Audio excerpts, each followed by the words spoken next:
بسم اللہ الرحمن الرحیم۔ السلام علیکم پیارے دوستو، سب سے پہلے تو میں یہ کہنا چاہوں گا کہ اچھی بات کسی کو بتانا صدقہ جاریہ ہوتا ہے۔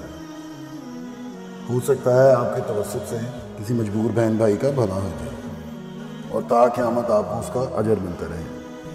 یہ ویڈیو ہماری ایک چھوٹی سی کاوش ہے، اگر آپ کو پسند آئی ہو تو ہمارا چینل سبسکرائب کریں۔ ہم فیس بک اور ٹویٹر پر بھی ہیں، ان کے لنکس ڈسکرپشن میں ہیں۔ دوستو، ماہ رمضان کی آمد ہے۔ انشاءاللہ ایک ہفتے کے اندر نیکیوں کا موسم بہار یعنی ماہ رمضان المبارک ہم سب مسلمانوں پر سایہ فکن ہونے والا ہے۔ دوستو، ماہ رمضان کی آمد ہے۔ انشاءاللہ ایک ہفتے بعد نیکیوں کا موسم بہار یعنی ماہ رمضان ہم مسلمانوں کے پاس پہنچنے والا ہے۔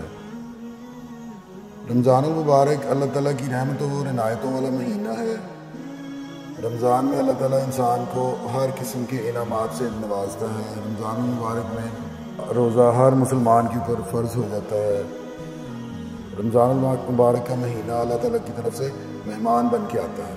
مہمان کی عزت کرنی چاہیے اور مہمان کا اکرام کرنا چاہیے، اس کی قدر کرنی چاہیے۔ اس لیے رمضان کی آمد کا انتظار ہر مسلمان کو رہتا ہے، اور جس کی آمد سے ہر مسلمان کو بے پناہ خوشی و مسرت ہوتی ہے۔ اس مہینہ کا انتظار خود نبی صلی اللہ علیہ وآلہ وسلم کو بھی رہتا تھا، اور آپ رجب کے مہینہ سے اپنی دعاؤں میں اس کا انتظار کرتے تھے، اس کا اضافہ فرماتے تھے کہ اے اللہ ہمارے لیے رجب و شعبان میں برکت عطا فرما اور رمضان کے مہینے تک ہمیں پہنچا دے۔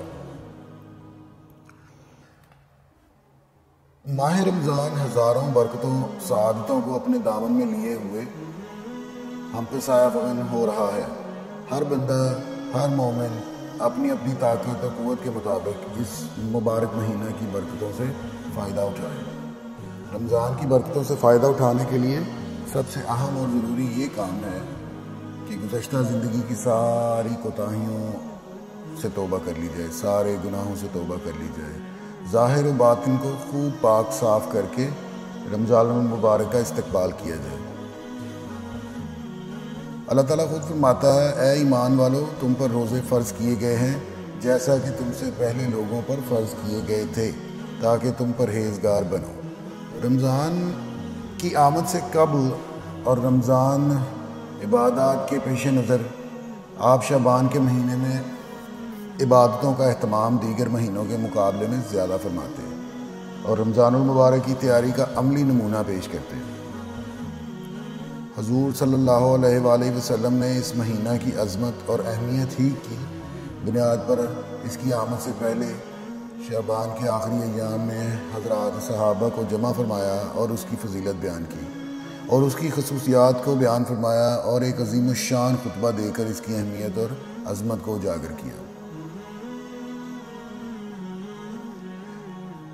کتنے لوگ ہیں جو گزشتہ سال ہمارے ساتھ روزے میں شریک تھے اور وہ آج ہم میں نہیں ہیں۔ کتنے چہرے ہیں جنہوں نے گزشتہ سال رمضان میں صحیح سلامت، جن کو ہم نے گزشتہ سال رمضان میں صحیح سلامت دیکھا تھا، آج بستر مرگ پر پڑے ہیں۔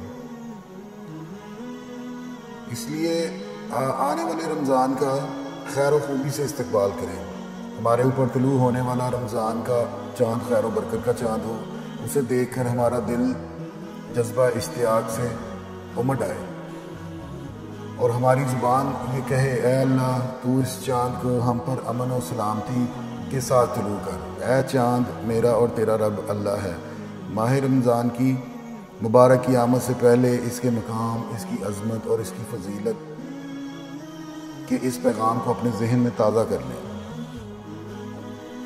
تاکہ اس کی برکات سے بھرپور فائدہ اٹھا سکیں، اور اس بات کا پختہ ارادہ کریں کہ ہم اس ماہ مبارک میں اپنے اندر تقویٰ کی صفت پیدا کرنے کی کوشش کریں گے جو اصل روزہ کا محصل ہے۔ رمضان مبارک کو اللہ تعالیٰ نے 3 حصوں میں تقسیم کیا ہے۔ اس مہینہ کا پہلا حصہ رحمت ہے جو پہلے 10 دن ہے، درمیانی حصہ مغفرت ہے اور آخری حصہ دوزخ کی آگ سے نجات ہے۔ جو آدمی اس مہینہ میں اپنے غلام یا کوئی خادم یا کوئی کام کرنے والے ہیں اس کے کام میں ہلکا پن اور کمی کرے گا، اللہ تعالیٰ اس کی مغفرت فرمائے گا، اس کو دوزخ سے رہائی دے گا اور آزادی دے گا۔ اس مہینہ میں 4 چیزوں کی کثرت رکھی جاتی ہے، جن میں 2 چیزیں ایسی ہیں جن کے ذریعے آپ اپنے اللہ کو راضی کر سکتے ہیں، اور 2 چیزیں ایسی ہیں جن کی وجہ سے آپ بالکل دنیا سے بے نیاز ہو سکتے ہیں، وہ ہے کلمہ طیبہ اور استغفار۔ 2 چیزیں یہ ہیں کہ جنت کا سوال کریں اور دوزخ سے پناہ مانگیں، اور جو کوئی کسی روزے دار کو پانی پلائے گا اس کو اللہ تعالیٰ قیامت کے دن حوض کوثر سے پانی پلائے گا، اور اس کے بعد اس کو کبھی پیاس ہی نہیں لگے گی یہاں تک کہ وہ جنت میں پہنچ جائے گا۔ اللہ تعالیٰ نے قرآن شریف میں فرمایا ہے رمضان کا مہینہ جس میں قرآن اتارا لوگوں کے لیے ہدایت اور رہنمائی کے لیے ہے۔ جب کلام الہی سب کلاموں کا سردار ہے تو جس ماہ مقدس میں اس کا نزول ہوا وہ مہینہ دیگر مہینوں کا سردار کیوں نہ ہو۔ ہر مسلمان کو رمضان المبارک سے پہلے ہی اپنے معمولات کا ایک سرسری جائزہ لینا ہوتا ہے اور فضول کاموں سے اجتناب کرنا چاہیے۔ رمضان المبارک کا ایک نظام ترتیب دینا چاہیے تاکہ ہر کام ایک طریقے کے ساتھ ایک پابندی کے ساتھ ہو سکے، اور رمضان المبارک کو پابندی اور رعایت کے ساتھ گزارا جائے تاکہ رمضان المبارک کو ایک اچھے طریقے کے ساتھ ایک پابندی کے ساتھ گزارا جائے اور عبادتیں کی جائیں۔ روزمرہ کے کام جیسے تجارت ہو گئی، آپ کو بزنس ہو گیا، آپ کی نوکری ہوگی، آپ کوئی اور کام کرتے ہیں، آپ نے وہ دیکھنا ہے کہ ان کاموں میں سے کن کاموں کو آپ آگے پیچھے کر کے تو اپنی عبادت پوری کر سکتے ہیں، کیونکہ عبادتیں آپ کے اوپر فرض ہیں۔